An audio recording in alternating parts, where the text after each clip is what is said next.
আজকের রেসিপি পুরান ঢাকার বিখ্যাত তেহারি।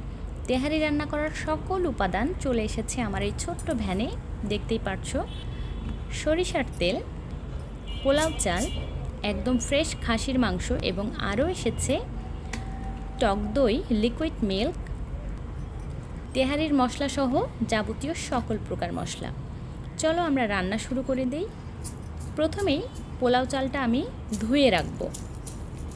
পোলাও চাল ধুয়ে সবসময় পানি ঝরিয়ে নিতে হয়। আমি যেহেতু মাটির পাত্রে রাখছি, তো সামান্য কিছু পানি থাকলেও মাটির পাত্র পানিটা শুষে নেবে। খুবই ভালো করে 4 থেকে 5 বার চালটা ধুয়ে নিয়েছি। চাল ধোয়া শেষেই মাংসটা ধুয়ে নেব খুব ভালো করে। এখন খাসির মাংসটা ধুয়ে নিচ্ছি। তোমাদের সবার আমন্ত্রণ, তোমরা সবাই চলে আসো আমার এই ছোট্ট মাটির ছোট্ট রান্নাঘরে পুরান ঢাকার বিখ্যাত তেহারি খেতে। আজ তোমাদের জন্য একদম পুরান ঢাকার স্টাইলে, পুরান ঢাকার স্বাদে রান্না করছি তেহারি। খুব ভালো করে মাংসটা ধোয়া হয়ে গিয়েছে। প্রথমেই পাতিলে দিয়ে দিলাম সরিষার তেল।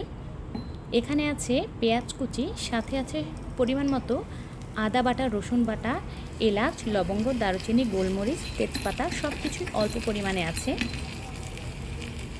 এরপরে হচ্ছে গিয়ে মাংসটা দিয়ে দিচ্ছি। মাংসটা কিছুক্ষণ কষিয়ে নিয়ে বাকি মশলাগুলো দিয়ে দেব।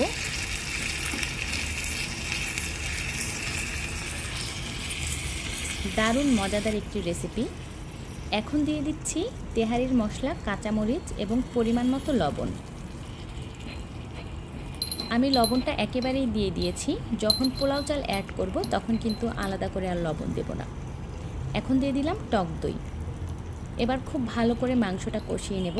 মাংস কষানোর ক্ষেত্রে আমি পানি ব্যবহার করিনি, একদম অল্প আঁচে ঢেকে দিয়ে বারবার নেড়ে নেড়ে আমি মাংসটা একদম সেদ্ধ করেছি। খুব ভালো করে রান্না করেছি, পানি ব্যবহার করিনি। মাংস কষাতে কষাতে যখন মাংসের উপরে তেল ভাসবে তখন আমরা মাংসটি তুলে আরেকটি পাত্রে রাখবো। দেখতেই পাচ্ছ মাংসটা কত সুন্দর কালার হয়েছে এবং উপরে খুব তেল ভাসছে। মাংসটা উঠিয়ে আরেকটি পাত্রে রাখছি এবং এই তেলেই হচ্ছে আমি চালটা ভেজে ফেলবো।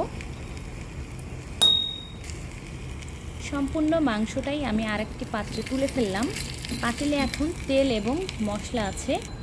এই তেল মশলার মধ্যেই পোলাও চালটা দিয়ে খুব ভালো করে ভেজে নেব।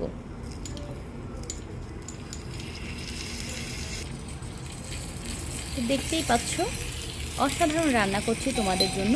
তোমরা এখনই চলে আসো আমার এই ছোট্ট মাটির ছোট্ট রান্নাঘরে তেহারি খাওয়ার জন্য।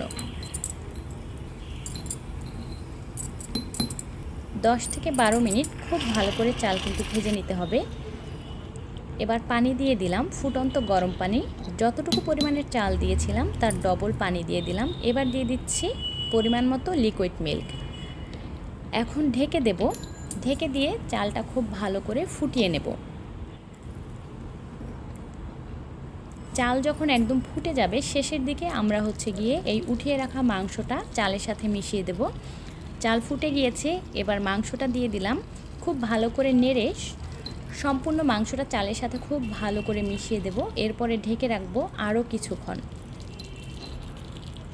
আমি রান্নার ফাঁকে ফাঁকে ঝাল লবণ টেস্ট করে দেখেছি, একদম পারফেক্ট হয়েছে এবং অসাধারণ হয়েছে খেতে। রান্না শেষ হয়ে গিয়েছে, তোমাদের পরিবেশন করে দেখাচ্ছি ছোট্ট একটি মাটির বাটিতে। দেখতেই পাচ্ছ কত ঝরঝরা হয়েছে, খেতেও কিন্তু দারুণ হয়েছে।